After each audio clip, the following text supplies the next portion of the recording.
시청자와의 깊이 있는 소통, 리얼 비평 탐나는 TV. 오늘도 시청자를 대표해 MBC 프로그램을 입체적으로 분석해 주실 패널들과 함께합니다.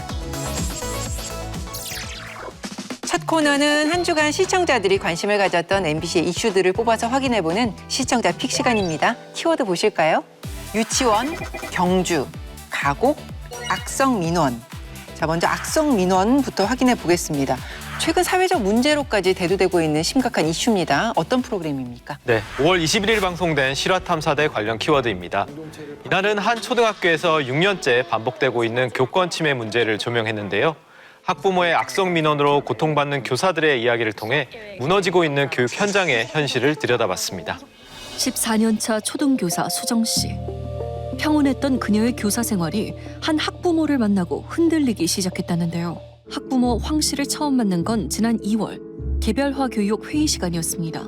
A4 용지 9장을 가득 채운 당부의 메시지. 그 가운데 학부모 황 씨가 특히 강조한 요구사항이 있었답니다. 아이가 학교 밖에 자주 뛰쳐나갑니다. 아이고. 그런데 학부모가 아이의 신체를 잡지 말라라고 했거든요. 자폐 스펙트럼의 특성상 평소 돌발 행동이 잦았다는 황 씨의 아들. 수업 시간 중 뛰쳐나가려는 아이를 보호하기 위해 교실 문을 잠갔던 수정 씨. 저를 감금으로 고소하셨고요. 감금이요? 게다가 본인의 자녀를 잠재적 성범죄자 취급했으므로 협박이다. 그 아이가 제 엉덩이를 주무르면서 웃었어요. 우리 자원봉사자님의 두 가슴을 양손으로 움켜쥐듯이. 최근 아이의 신체 접촉 사건들이 반복해서 발생하자 담임교사로서 학부모에게 안내문을 보낸 수정 씨. 그런데 교육청에 전화를 하셔서 민원 접수를 하셨어요. 그리고 이것은 경찰에 신고로도 이어졌어요. 이미 교사들 사이에서 악명이 높았다는 학부모 황 씨. 아이가 5학년이었던 지난해에는 담임교사가 수차례 교체되는 초유의 사태까지 발생했는데요. 학부모 황 씨의 끝없는 민원으로 담임 공석이 된 반. 2년차 교사 은지 씨가 그 반을 맡게 되었습니다. 위태로운 나날 속 사고는 순식간에 일어났습니다. 그 아이가 저를 밀쳐서 제가 그 노트북 충전함을 박았거든요. 아프니까 이제 요청하러 가는 사이에 이제 달려나와서 손을 그냥 꺾어버린 거예요. 결국 영구적인 인대 손상을 입게 된 은지 씨. 선생님이 어쨌든 를 지금 잘 모르시니까 이게 특성이 그러하다고 해서요. 다른 사람에게 공격을 하는 거는 사실 안 되는 거잖아요. 그렇죠. 근데 선생님 공격의 의도가 아니라 근본적으로 다르잖아요. 다른 애들하고. 아무리 노력해도 극복할 수 없는 벽을 느낀 은지 씨는 끝내 포기를 선택했습니다. 현재 극심한 우울과 불안 증상으로 집 밖을 나서기도 힘든 상황인데요. 지난 1월 지역 교권보호위원회는 학부모 황 씨의 행위는 교권 침해에 해당한다는 결정을 내렸습니다. 여전히 저는 그 학부모의 영향력에서 조금도 못 벗어났거든요. 이 상태로는 돌아갈 수는 없을 것 같아요. 달라지지 않는 한 또 겪으러 가지는 못할 것 같아요. 네, 이 악성 민원이 단순한 개인 간의 갈등을 넘어서 이 교육 공동체를 흔드는 구조적인 문제다. 이 부분을 여실히 보여준 방송이었는데요. 시청자들 반응은요? 네, 댓글 준비했습니다. 너무나 말도 안 되는 민원들이 있군요. 학교 선생님들이 민원에 시달리는 것이 너무 안타깝고 마음이 아픕니다. 배움의 장이 아니라 교사들이 감정 쓰레기통 역할을 하고 있는 것 같다. 이 정도면 규정을 세워서 공적으로 제지해야지 언제까지 개인에게 맡길 것인가. 이처럼 민원에 시달리는 교사들의 현실을 안타까워하며 강력한 제지 규정을 마련해야 한다는 목소리가 이어졌습니다. 2023년 악성 민원으로 한 교사가 사망을 한 이후 교사의 교육활동 보호를 위해서 교권보호5법이 마련됐습니다. 하지만 현장에서는 여전히 그 실효성에 대한 의문이 나오고 있는데요. 자, 이 시점에서 방송된 실화탐사대 어떻게 보셨는지요? 주요 테마가 된 학부모 황 씨와 학교의 갈등의 대부분의 프로그램 그 내용을 담고 있었는데요.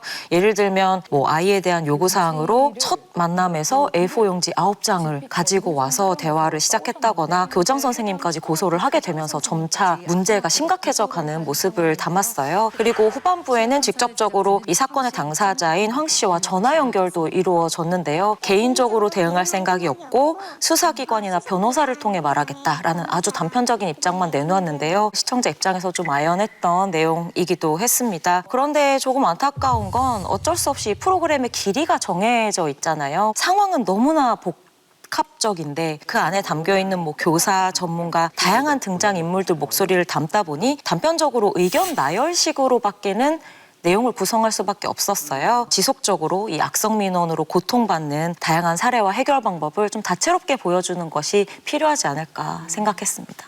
이날 6명의 교육자가 출연을 해서 각자의 사례를 이야기를 했는데 이 상황을 통해서 악성 민원인으로 인해서 얼마나 많은 교사와 학생들이 피해를 받는지를 잘 전달해 주었던 것 같아요. 많은 경우에 이런 악성 민원을 교권 보호라는 관점으로 접근하지만 사실 여기에는 동급생의 어떤 피해도 같이 있거든요. 출연한 교사 중에 한 명이 선생님의 교육 활동이 위축되면 학생이 제일 피해본다라는 말을 하게 됐는데 사실 이게 현 상황을 가장 잘 지적한 것이죠. 담임 교사가 계속 바뀌면 학생들에게 지속적인 학습이 이루어질 수가 없고 그렇기 때문에 이것을 이제 교권 보호의 문제뿐만이 아니라 학습권 보호의 문제로 가야 된다라는 그런 어떤 문제 의식을 주었다 이렇게 말할 수가 있을 것 같습니다. 다만 이제 중간에 보면 이 문제에 대해서도 여전히 아직까지는 조금 발전된 시각을 보이지 못하는 점들이 보였는데요. 앞으로 이제 반복 악성 민원에 대해서 강력 처벌을 하겠다고 하는데 그럼 어떻게 강력 처벌을 하자는 건지 민원을 하기 위한 창구를 마련하겠다고 하는 건데 그러면 그 창구 담당자는 또 계속 민원을 받게 되는 거니까 폭탄 돌리기가 되는 건 아닌지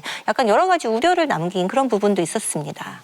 그 양육비 미지급 사태 때도 그랬고 이 실화탐사대가 사회적인 문제를 해결하는 데 있어서 문제 제기를 한 번만 하는 게 아니라 여러 번 하면서 또 실제적인 법안, 움직임도 이끌어냈잖아요. 이번 방송은 그 첫 번째 마중물이라는 생각이 들었습니다. 특히나 교사 혼자 감당해온 민원을 이제 좀 기관이 함께 책임져야 한다라고 하는 문제의식을 계속 불러일으켰는데요. 특수교육 지원 체계에 있어서 그것이 왜 제대로 작동하지 못했는지 행동중재라든가 보호자 상담이라든지 또 학교와 교육청과 전문가가 좀 협력하는 이런 체계가 부재했다라고 하는 점 이걸 구조적으로는 조금 더 들여다볼 필요가 있었다고 보이는데요. 하지만 이번이 또 첫 번째 계기가 돼서 실화탐사대가 꾸준히 이에 대한 심층적인 보도를 통해서 확실한 교권보호 이런 악성 민원이 근절되기를 바라봅니다. 자, 다음 키워드는요. 유치원입니다. 어떤 방송에서 나왔나요? 네, 5월 22일 방송된 나 혼자 산다 관련 키워드입니다. 이날은 제주도 본가를 찾은 기안84 씨의 하루가 공개됐는데요.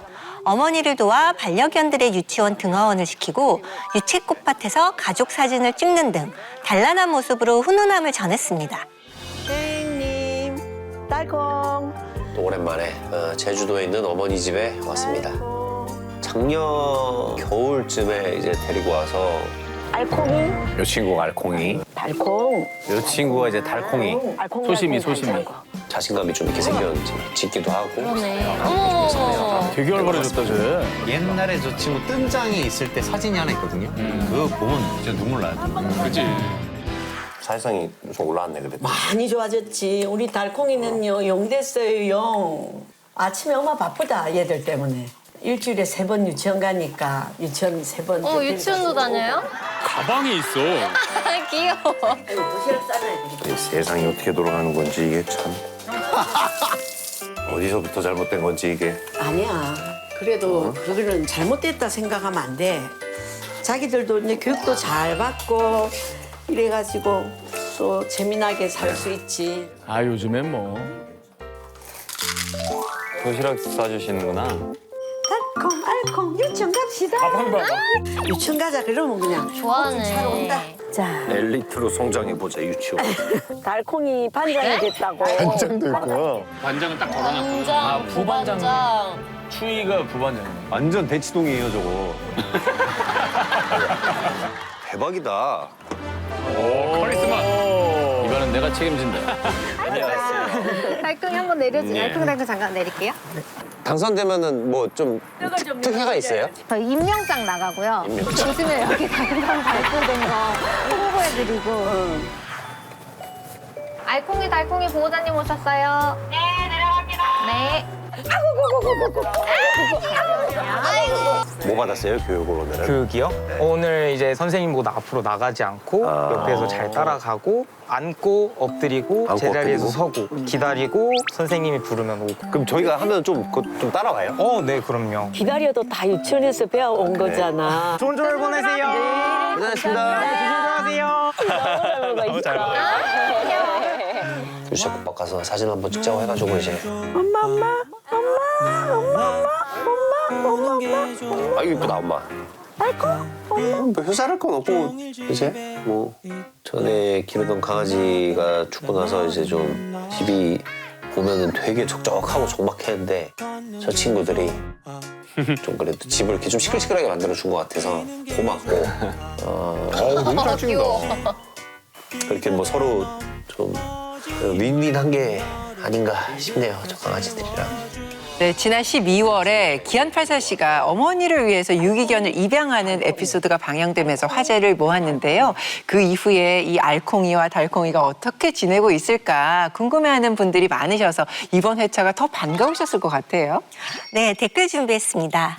개 유치원을 이해 못하는 사람들도 있겠지만 다른 걸 떠나서 어머니의 일상에 웃음을 주고 활력을 주는 것 같아서 좋아 보여요.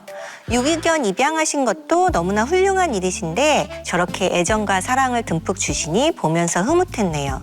한편의 동화를 본 느낌이다. 이 세상 모든 유기견, 유기묘들이 이렇게 사랑받는 날이 오길 기도합니다. 반려견과 함께하는 일상을 통해 재미와 감동을 함께 주었다는 댓글이 이어졌습니다. 이번 방송의 웃음 포인트는 역시 이 강아지 유치원이라는 이 새로운 풍경을 마주한 기안84 씨와 또 출연한 패널들이 아주 생생하게 반응을 보여줬던 그 부분인 것 같은데요. 위원님들이 이번 에피소드 어떻게 보셨어요? 이제 6개월 전에 이 알콩이 달콩이가 입양되고 나서 어떻게 잘 지내는지 굉장히 궁금했었는데 이렇게 방송을 통해서 보니까 일단 되게 반가웠고요. 입양 당시에 굉장히 낯을 많이 가리던 달콩이 같은 경우에 이날 이제 화면을 보니까 굉장히 좀 안정적으로 잘 적응하고 있다는 생각이 들어서 많은 분들에게 또 안도감을 주지 않았을까라는 생각이 듭니다. 저는 이제 무엇보다 좀 재미있었던 부분은 기안84 씨가 강아지 유치원에 대해서 계속 의아해하는 모습을 보이거든요. 그런데 실질적으로는 본인이 이제 등하원도 시키는 모습들이 나오는데 그 과정에서 이제 달콩이가 반장이 됐다라는 얘기를 듣고 기가 찬다라는 표정을 지어서 아 이분이 많이 양가적인 감정을 가지고 있구나 생각이 드는데 사실 근데 저는 보면서 기안84 씨와 좀 비슷했던 것 같아요. 근데 보다 보면 아 강아지 유치원이 저래서 필요하구나라는 것을 좀 이해할 수 있는 대목도 있었어요. 결국에는 이제 강아지들이 인간과 같이 살면서 잘 적응하고 또 교육을 받을 수 있는 그런 기회를 제공한다는 점에서 어떤 강아지 유치원의 뭐 긍정적인 역할 그런 것들도 방송을 통해서 접할 수 있어서 좋았습니다. 이날 방송을 다 함축적으로 이렇게 정리해주는 메시지가 기안84 씨 어머님이 하신 말씀이었던 것 같아요. 반려견이 우리를 선택해서 행복해졌다라는 정말 명언을 남기셨는데 저는 이 말 한마디가 이날 방송을 다 압축해서 보여줬다라고 생각합니다. 이번 회차를 보면서 아 이제 우리 사회에도 유기견 입양에 대한 긍정적인 인식 변화가 있었고 이것이 나 혼자 산다에 반영되었다라는 걸 알 수가 있었어요. 기안84 씨의 그 어머님을 따라서 전현무 씨도 유기견을 입양했다는 언급이 있었고 또 과거에 알콩달콩이가 있었던 그 입양된 기간에 유기견들도 모두 입양됐다는 소식도 전해주었잖아요. 이제는 펫샵에서 강아지를 구입하지 않고 입양하는 그런 어떤 풍조가 퍼져나가고 있다 이런 것들을 볼 수가 있었습니다. 그중에서도 저는 이제 이날 패널 중에 조이 씨의 역할이 인상적이었어요. 조이 씨는 동물 프로그램 MC를 오랫동안 하고 있잖아요. 그렇기 때문에 강아지들에 대해서 잘 알고 그 습관을 설명해 줄 수가 있었는데요. 가령 이제 기안84 씨의 어머님이 강아지를 각각 자기의 집에서 이렇게 배식을 하는데 그 이유도 먹을 때 싸우지 않게 하기 위해서다라는 걸 설명해 줬고 변화하는 반려동물 문화에 대해서 앞선 인식을 보여주었는데요. 이런 패널이 있었기 때문에 이날 전체적으로 스튜디오 토크에서 반려동물 문화에 대해서 좀 긍정적인 방향으로 이끌어갈 수 있었다라는 그런 인상을 받았어요. 이번 나 혼자 산다는 기안84 씨 편이라기보다는 기안84 씨의 어머님 편이라고 봐도 무방하겠다는 생각이 들었습니다. 그러니까 나 혼자 산다가 꼭 젊은 사람만 혼자 사는 게 아니라 자식이 있지만 다른 곳에서 살아가는 부모님들도 계시기 때문인데요. 특히나 반려견들과 함께 또 새로운 가족을 만들어서 산다라고 하는 또 다른 특성을 보여줬다는 점에서도 이 나 혼자 산다의 의미가 이번에 굉장히 컸다고 생각이 듭니다. 보통 이제 효도를 한다 그러면 뭔가 과장된 이벤트 이런 걸 기대할 수도 있지만 어머니의 이제 지인들을 돕는 그래서 돌담도 쌓고 여러 노동을 이제 함께 했는데 그런 것도 기안84씨 특유의 좀 수더분함을 보여주는 매력적인 장치이기도 했고요. 저는 무엇보다 인상적인 장면은 유채꽃밭에서 가족 사진을 찍잖아요. 반려견들과 함께 웃으면서 찍는 모습이 저게 또 가족이지 흐뭇한 기분이 들었는데요. 사랑을 준다라고 하는 것이 어떠한 그 행동 변화를 이끌어내는지 프로그램에 좀 다양한 가치를 만들어내는데 이번 회차에 중요한 의의가 있었다고 봅니다. 네, 다음 키워드는 경주입니다. 저는 개인적으로 이 경주하면 수학여행의 추억이 가득한 곳인데 요즘은 황리단길부터 야경까지 굉장히 트렌디한 핫플레이스로 변신을 했습니다. 어떤 방송에서 나왔습니까? 네, 5월 23일 방송된 열암곡 마애불 다시 깨어난 부처 관련 단어입니다. 해당 작품은 경주의 열암곡 마애불을 주목한 다큐멘터리인데요. 쓰러진 채 발견된 불상의 역사와 의미를 살펴보고 이를 바로 세우기 위한 여정을 따라갔습니다. 지금으로부터 20여 년 전 세상을 발칵 뒤집어 놓은 열암곡의 기적. 그 시작은 뜻밖에도 머리가 사라진 한 불상이었습니다. 잃어버린 불들을 찾고 석불자상의 온전한 모습을 되찾자 이를 계기로 열암곡 일대의 연구가 활기를 띠기 시작했습니다. 사찰터 주변으로 조사 반경을 조금씩 넓혀가던 그때 사찰의 진입로를 찾기 위해서 주변을 살펴보는 작업을 하는데 큰 돌 아래에 어떤 빈 공간이 보였어요. 바위에 새겨진 부처, 즉 마애불이었던 겁니다. 40도의 가파른 비탈 위에 거꾸로 엎어진 채 코끝과 지면 사이의 거리는 불과 5cm. 그 아찔한 틈 사이에 잠들어 있던 부처가 오랜 침묵을 깨고 세상 밖으로 나왔습니다. 조성 당시의 원형을 간직하고 있는 열암곡 마애불은 한국 불교미술사에서 더할 나위 없이 귀중한 사료입니다. 대부분이 이 코가 돌출돼 있기 때문에 코가 제일 먼저 깨져요. 그래서 코끝, 귀끝, 이 손이 잘 남아있는 경우가 참 드물단 말이죠. 각계 전문가들이 모여 그동안의 연구 성과를 나누고 앞으로의 보존 방안을 모색하는 학술대회가 여러 차례 개최됐습니다. 오랜 시간 연구와 논의가 거듭됐지만 아직 구체적인 보존 방안은 정해지지 않은 상황. 안전한 입불 방안을 찾기 위한 노력은 계속됐습니다. 경주시에 마련된 모의 실험장. 그래서 저희들이 실험을 통해서 부처님의 자세를 어느 정도까지 안정화시키는 게 모의 실험의 구체적인 방식이 설계됐습니다. 먼저 실제 마애불과 같은 크기와 무게의 모형을 만들고 그 외형에 맞추어 프레임을 씌운 후 유압 실린더를 이용해 제자리에서 일정 높이까지 들어올리는 양중 실험입니다. 2025년 12월 열암곡 마애불을 바로 세우기 위한 여정. 그 가능성을 확인하는 양중 모의 실험이 열리는 날. 그동안 마애불의 입불을 염원하며 지켜봐온 이들이 한자리에 모였습니다. 다력 들어가겠습니다. 유압 실린더의 육중한 엔진 소리와 함께 거대한 마애불 모형이 조금씩 떠오르기 시작합니다. 지면과 너무 가까워 작은 흔들림에도 파손이 우려됐던 부처의 콧날 부분도 가뿐히 공중에 올라섰습니다. 이 성공한 방법을 더 간소화를 시킬 수 있는, 즉 경량 금속을 사용하고 설계나 뭐 이런 그런 단계에서 여기서 만들어진 노하우를 가지고 적용을 하면 더 쉽게 만들 수 있다는 거죠. 열암곡 마애불 보존 방안에 대한 연구는 지금 이 순간에도 계속되고 있습니다. 마애불을 다시 일으켜 세우려는 이 도전에는 찬란했던 과거를 기억하고 더 나은 미래로 나아가려는 우리 시대의 간절한 염원이 깃들어 있습니다. 부처님 오신 날을 맞아서 방영된 특집 다큐였습니다. 이번 작품의 중심이 된 열암곡 마애불은 지난 2007년 세상에 처음 모습을 드러낸 대형 불상입니다. 쓰러진 채로 발견되긴 했는데 1000년이 넘는 세월이 흘렀음에도 온전한 모습을 유지하고 있어서 당시에 큰 화제가 됐는데요. 자, 이 불상을 복원하기 위한 노력을 담아낸 이번 다큐 어떻게 보셨습니까? 저는 사실 이번 다큐를 통해서 이 열암곡 마애불의 존재에 대해서 처음 알게 됐거든요. 좀 일반 시청자들이 잘 알지 못하는 이런 열암곡 마애불의 존재와 또 의미를 대중적인 언어로 좀 쉽게 풀어냄으로써 정보성, 공공성을 좀 추구했던 그런 모두 살린 다큐였다라고 평가하고 싶습니다. 마애불이 어떤 시기에 조성이 됐고 어떤 이유로 전도가 됐고 현재는 복원 과정을 어떻게 가져가고 있는지를 좀 잘 엮어서 전해주기 때문에 시청자들이 좀 이해하기도 되게 쉬웠던 것 같습니다. 또 이 열암곡 마애불을 저는 이제 현대 과학기술의 영역까지로 좀 확장한 부분도 의미가 있었다고 생각하거든요. 불상과 크기와 재질이 유사한 그런 돌을 채석하고 그 이후에 이제 분리 접합한 이후에 철제 프레임을 가지고서 양중하는 실험을 굉장히 좀 상세하게 보여줘서 보면서 정말 대단하다라는 생각도 들고 그걸 위한 그 노력들도 굉장히 좀 인상적이었습니다. 그리고 이 장면 자체가 어떻게 보면 이 국내 문화유산을 복원하는 기술을 좀 집약적으로 보여주는 것 같아서 그 부분도 굉장히 높이 평가하고 싶습니다.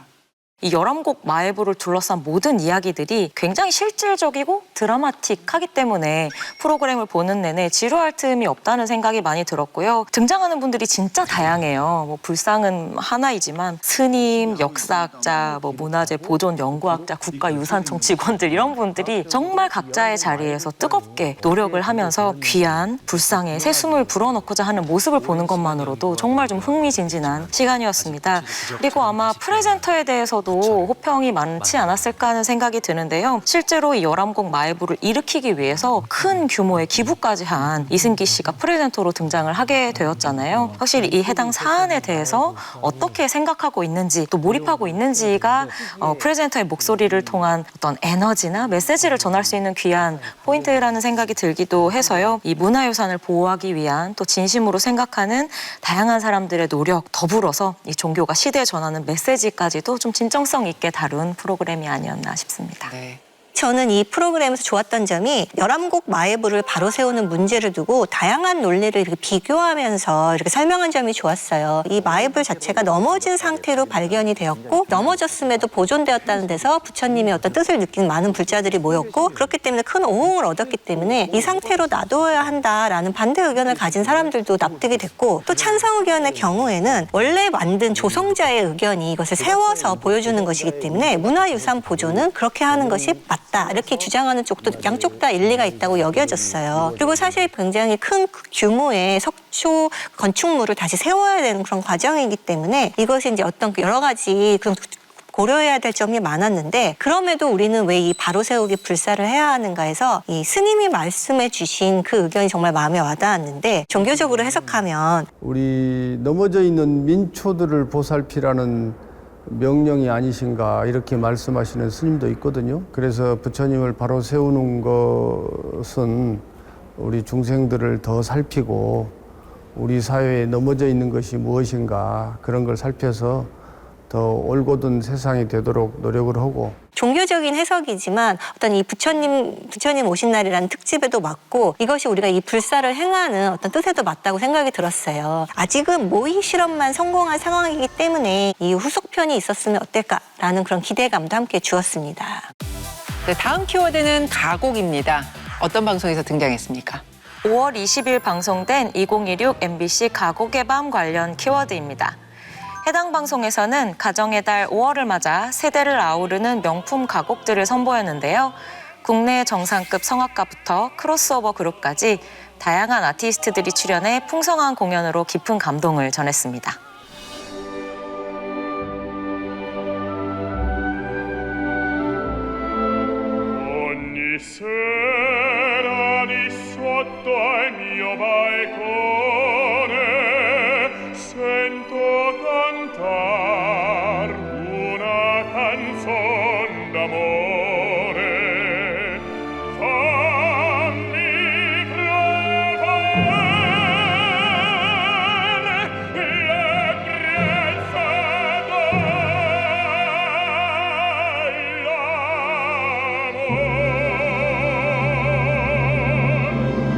리베란테 앨범에 수록되어 있는 새벽별이라는 곡을 들려드리려고 하는데 이 노래를 들으시면서 다시 한번 가족에 대한 사랑과 감사함을 되새기는 그런 순간이 되셨으면 좋겠습니다. 없는 이 새벽은 나 홀로 견뎌낼 때 저 멀리서 비춰오는 따스한 별빛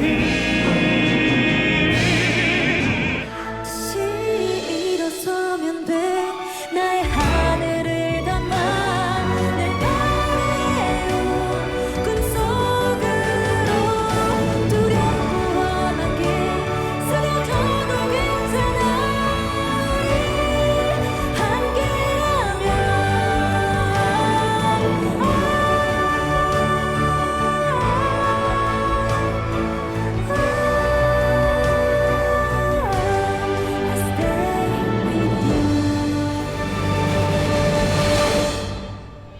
가곡의 밤은 무려 1972년부터 그 명맥을 이어오고 있는 정말 대표적인 클래식 공연입니다.